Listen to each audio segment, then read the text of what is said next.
The Real Barenziah, Volume 3. For several days, Barenziah felt a weight of sorrow at her separation from her friends. But by the second week out, her spirits began to rise a little. She found that she enjoyed being on the road again, although she missed Straw's companionship more than she would have thought. They were escorted by a troop of Red Guard knights with whom she felt comfortable, although these were much more disciplined and decorous than the guards of the merchant caravans she had spent time with. They were genial but respectful toward her despite her attempts at flirtation. Symmachus scolded her privately, saying a queen must maintain royal dignity at all times. "You mean I never to have any fun?" she inquired petulantly. "Aye, not with such as these. They are beneath you. Graciousness is to be desired from those in authority, milady.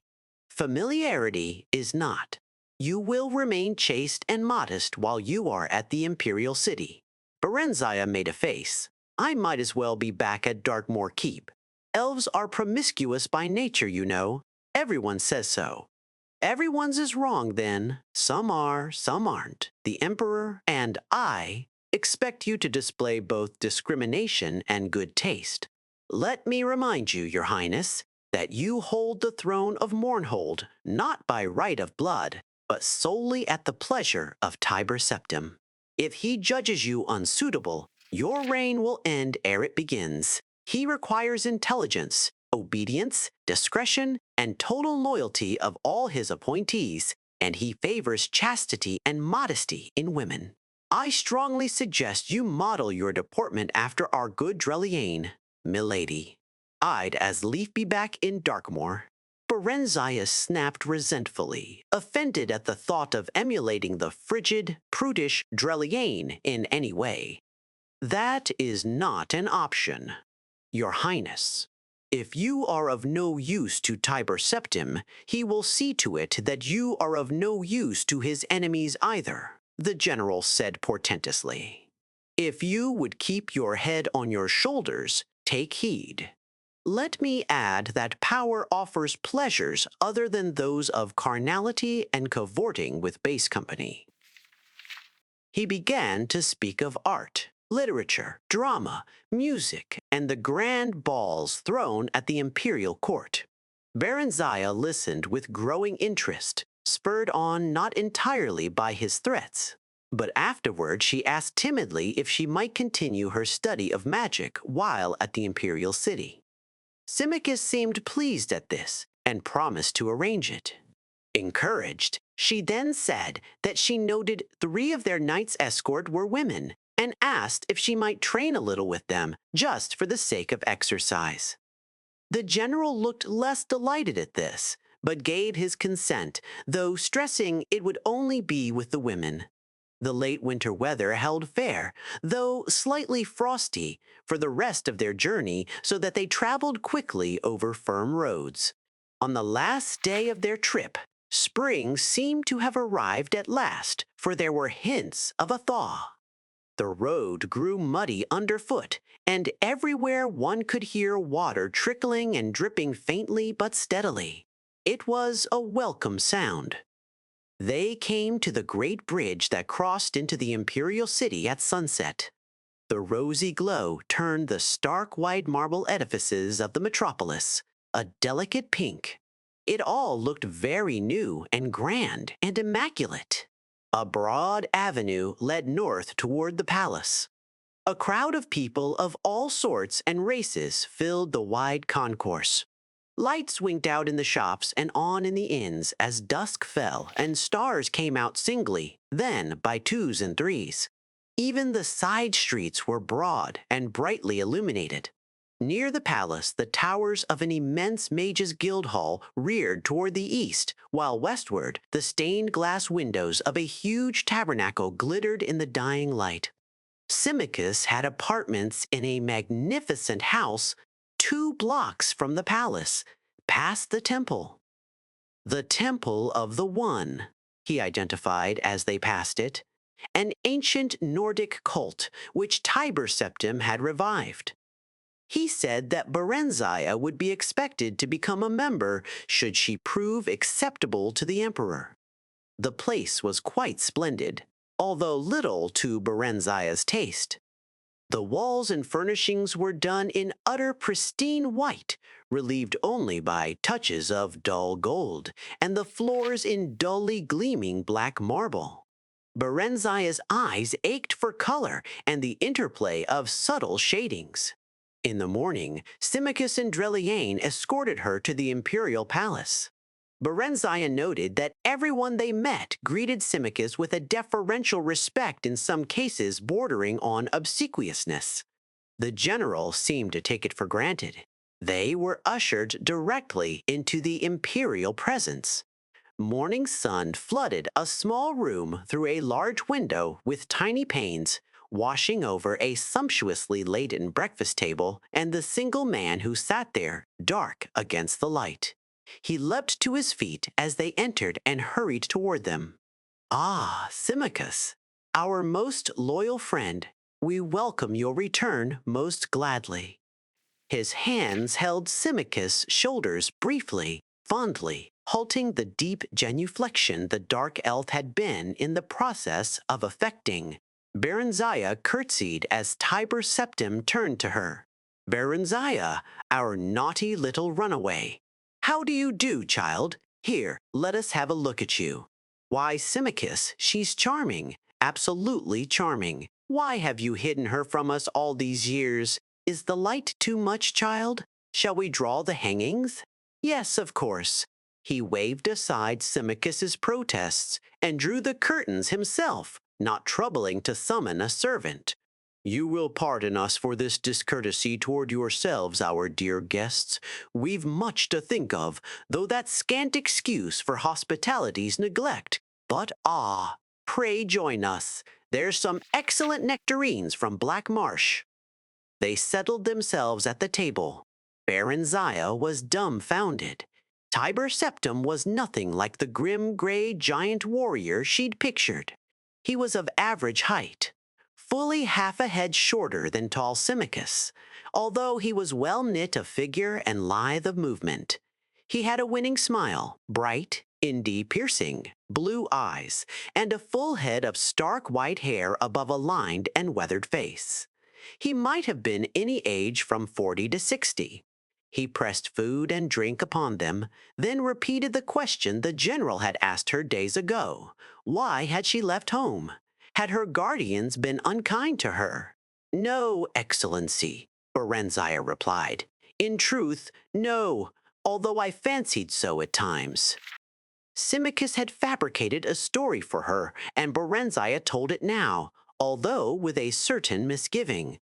The stable boy, Straw, had convinced her that her guardians, unable to find a suitable husband for her, meant to sell her off as a concubine in Rihad, and when a Red Guard had indeed come, she had panicked and fled with Straw.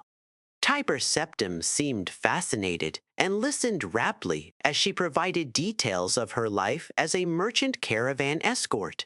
"Why, 'tis like a ballad," he said. "By the one, we'll have the court bard set it to music. What a charming boy you must have made," General Symmachus said. Barenziah stopped in some confusion, then proceeded. He said, "Well, that I no longer look much like a boy. I have grown in the past few months." She lowered her gaze in what she hoped approximated maidenly modesty. "He's a very discerning fellow, is our loyal friend Symmachus. I know I've been a very foolish girl, Excellency. I must crave your pardon and that of my kind guardians. I realized that some time ago, but I was too ashamed to go back home. But I don't want to return to Darkmoor now. Excellency, I long for Mournhold. My soul pines for my own country. Our dear child. You shall go home, we promise you.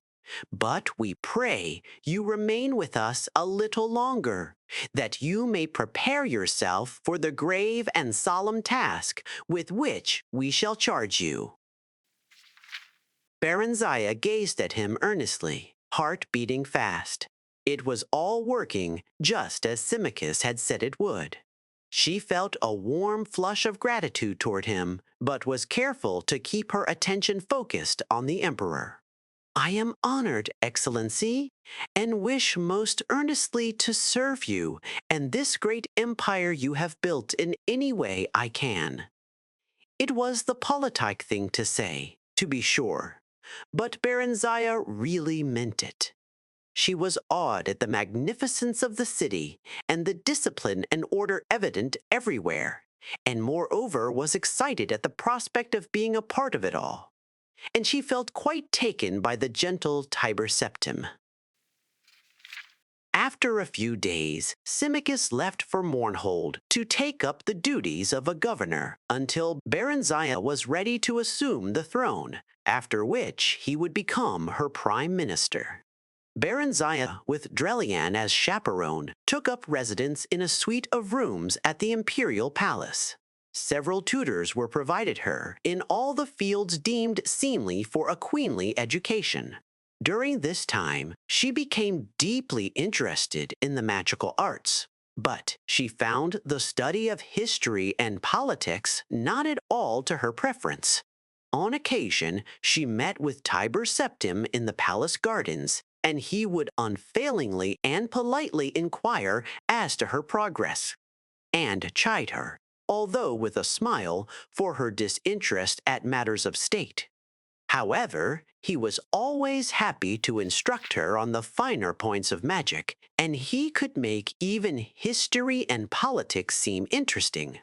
"They're people, child, not dry facts in a dusty volume," he said. As her understanding broadened, their discussions grew longer, deeper, more frequent. He spoke to her of his vision of a united Tamriel, each race separate and distinct, but with shared ideals and goals, all contributing to the common weal. Some things are universal, shared by all sentient folk of goodwill, he said. So the one teaches us. We must unite against the malicious and the brutish, the miscreated, the orcs, trolls, goblins, and other worse creatures, and not strive against one another. His blue eyes would light up as he stared into his dream, and Barenziah was delighted just to sit and listen to him.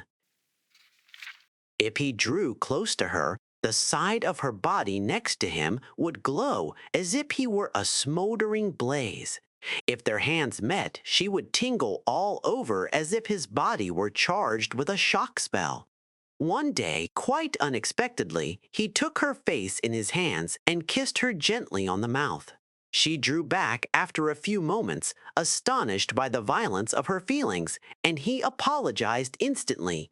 We didn't mean to do that. It's just, you are so beautiful, dear. So very beautiful." He was looking at her with hopeless yearning in his generous eyes. She turned away, tears streaming down her face. "Are you angry with us? Speak to us, please." Barenziah shook her head. "I could never be angry with you, Excellency. I love you. I know it's wrong, but I can't help it."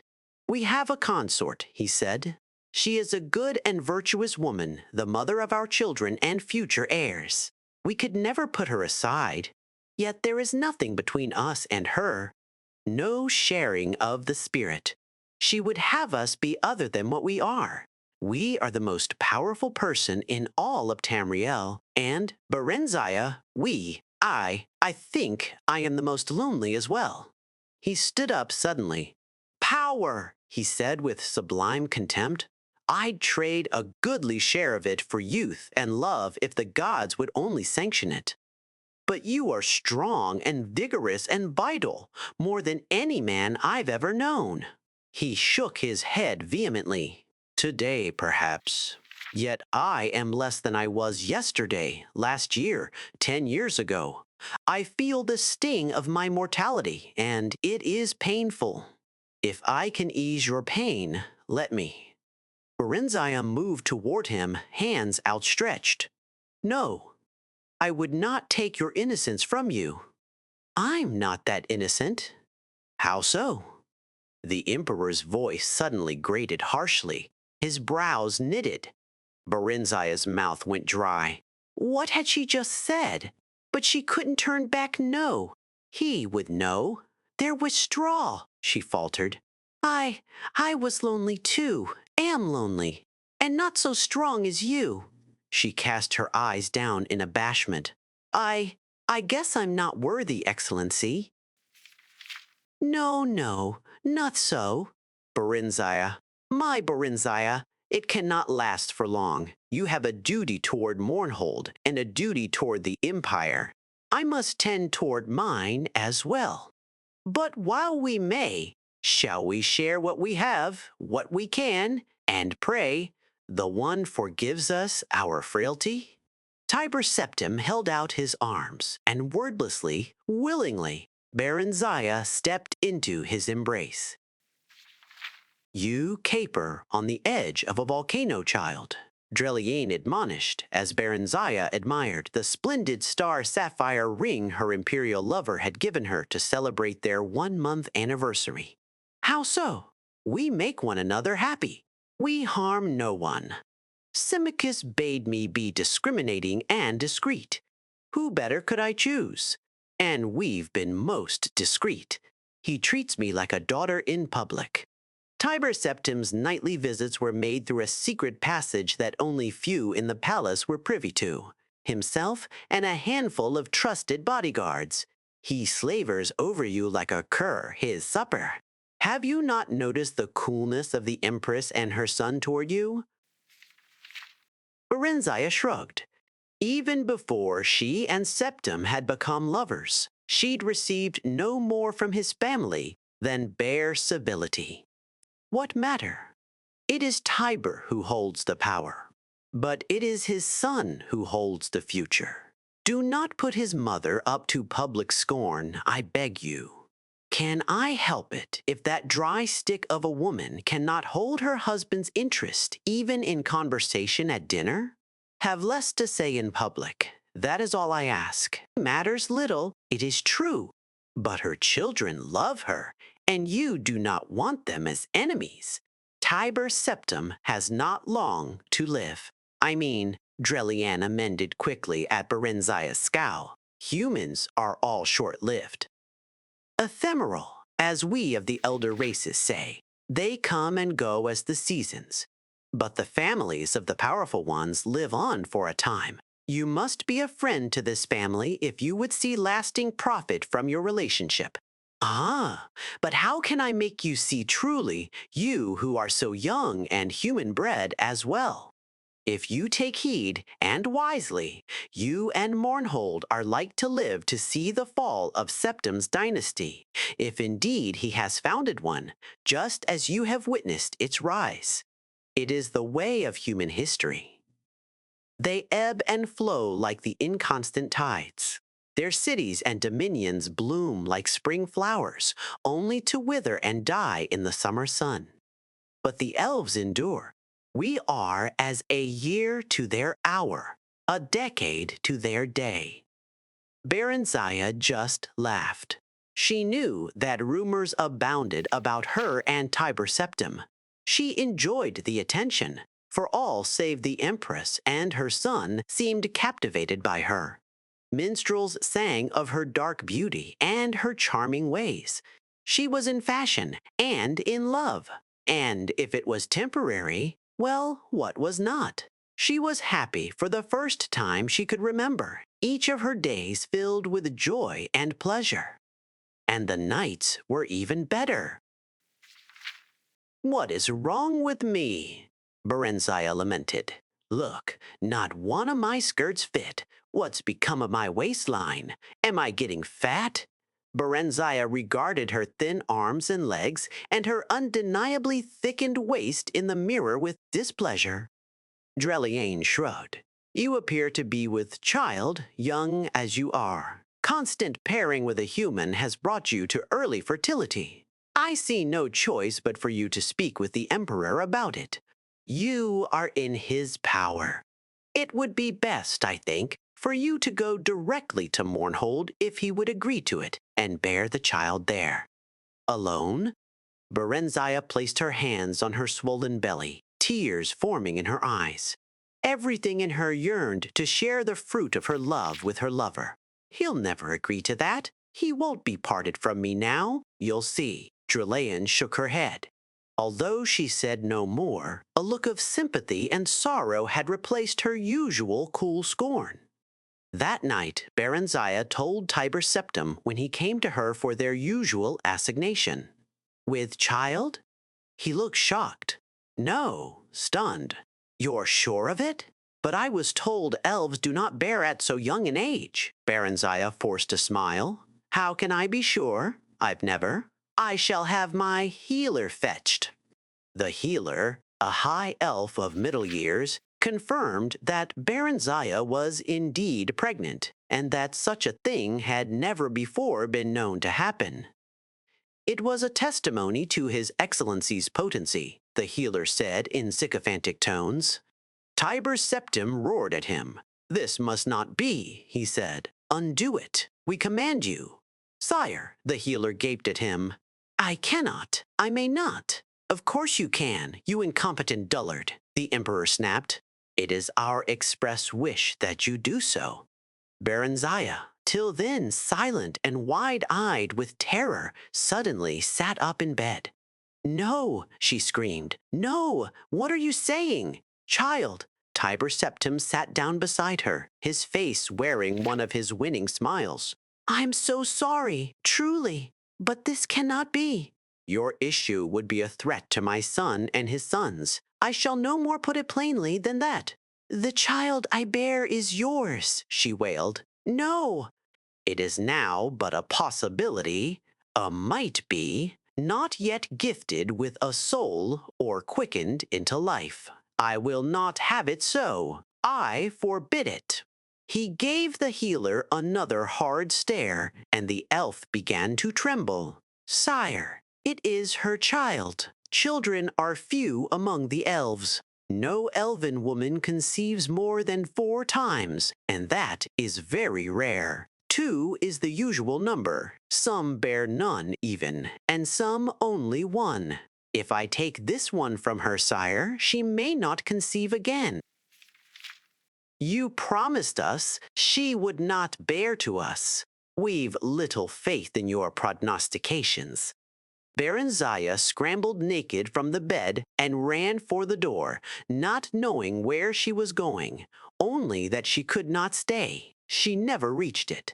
Darkness overtook her. She awoke to pain and a feeling of emptiness, a void where something used to be, something that used to be alive, but now was dead and gone forever. Drelean was there to soothe the pain and clean up the blood that still pooled at times between her legs. But there was nothing to fill the emptiness. There was nothing to take the place of the void. The emperor sent magnificent gifts and vast arrangements of flowers and came on short visits, always well attended. Barenziah received these visits with pleasure at first. But Tiber Septim came no more at night, and after some time, nor did she wish him to.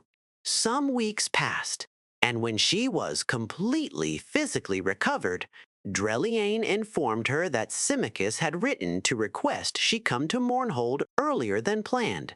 It was announced that she would leave forthwith. She was given a grand retinue, an extensive trousseau befitting a queen, and an elaborate and impressive ceremonial departure from the gates of the imperial city. Some people were sorry to see her leave, and expressed their sadness in tears and expostulations. But some others were not, and did not.